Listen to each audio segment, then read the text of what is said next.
Selamat pagi Bapak Ibu Saudara yang dikasihi oleh Tuhan. Sewaktu kecil saya pernah membaca satu quotes dari sebuah buku yang berbunyi demikian. Kalau hidupmu masih banyak masalah, itu artinya hidupmu di dunia ini masih lama.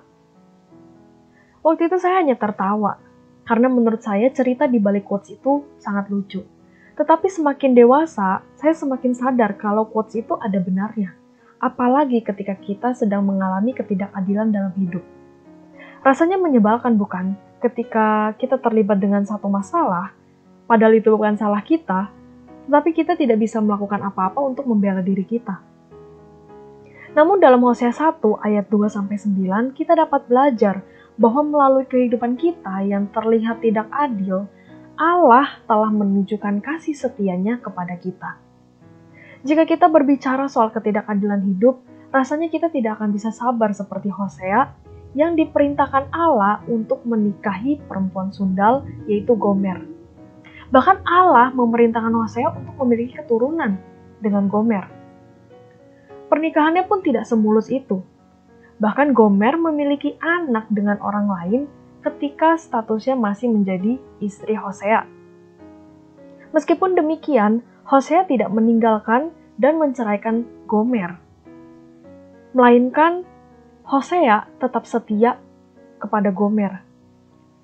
Allah memakai kehidupan Hosea untuk menggambarkan bahwa kesetiaan Allah kepada bangsa Israel yang terus menyembah berhala itu sama dengan kesetiaan Hosea kepada Gomer. Satu fakta yang tidak dapat kita hindari dalam hidup ini adalah hidup ini gak adil. Namun Tuhan tetap adil. Kita perlu ingat bahwa ada Tuhan yang terus ada bersama dengan kita ketika ketidakadilan sedang kita alami. Ada Tuhan yang setia kepada kita ketika kita tidak setia. Tuhan yang telah menyelamatkan kita dari dosa telah menunjukkan kasih setianya kepada kita. Percayalah kalau Tuhan memegang kendali atas hidup kita dan semua yang Ia lakukan itu adil karena Dialah Allah yang tahu apa yang terbaik untuk kita. Maka dari itu kita hanya perlu percaya kepadanya di tengah situasi yang mungkin kita rasa tidak adil. Kiranya Tuhan yang memberkati kita semua dan menyertai kita semua. Mari kita berdoa. Tuhan, kami tahu terkadang kami mengeluh atas hidup kami yang rasanya tidak adil. Tapi sekali lagi kami belajar bahwa Tuhan adalah Allah yang adil.